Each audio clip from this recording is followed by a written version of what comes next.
Le secrétaire régional adjoint de la Fédération internationale des ouvriers du transport ITEF, Shobaïla, en séjour de travail dans la sous-région Afrique centrale, a échangé ce lundi 26 juin 2023 à Brazzaville avec les travailleurs des transports membres des syndicats des transporteurs affiliés à la FECIPTC, à la FEGETAC entre autres, dans l'objectif, comme l'indique le thème, d'accroître la capacité des jeunes travailleurs de transport dans les activités syndicales.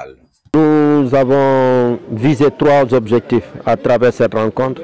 D'abord, c'est de renforcer les capacités de notre affilié ici au Congo, la FESI-TPC, que dirige le président Mabiala. Et deuxièmement, parler de notre intention d'agrandir et de renforcer la famille de l'ITEF en République du Congo.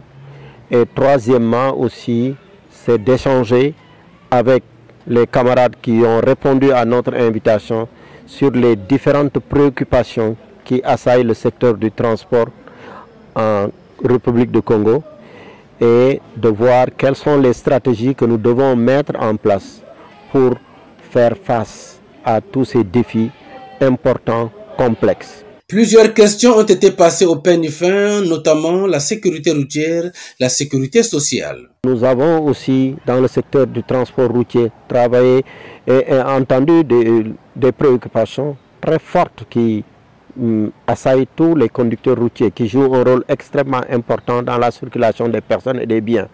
Par exemple, sur la question du déficit de travail décent, il n'y a pas de contrat de travail, il n'y a pas d'affiliation à la caisse de sécurité sociale, il n'y a pas de règles, il n'y a pas de barème de salaire, des minima salariaux, il n'y a pas de contrat de travail. C'est la précarité juridique, la précarité économique, la précarité sociale.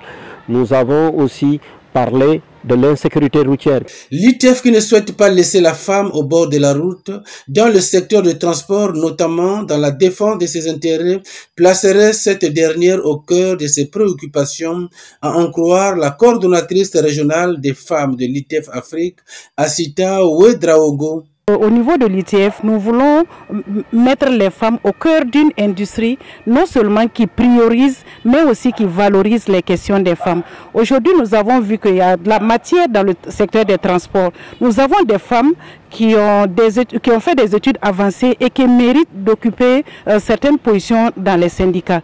Le représentant de l'ITEF en République du Congo, Bienvenu Mabiala, a émis le souhait de voir d'autres fédérations syndicales congolaises intégrer la Fédération internationale des ouvriers du transport. On serait fiers qu'on ait d'autres fédérations qui peuvent, par le biais de la FECITEC bien sûr, qui peuvent affilier à l'ITEF. C'est même mon souhait. Nous avons par exemple le transport, l'aviation civile c'était la première fédération qui était affiliée à l'ITEF.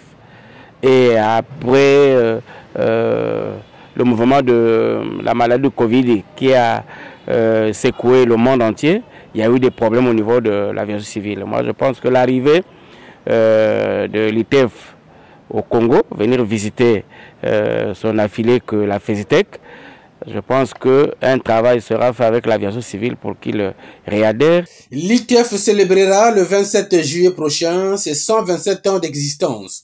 Elle regroupe à son sein 740 syndicats de tous les modes de transport confondus.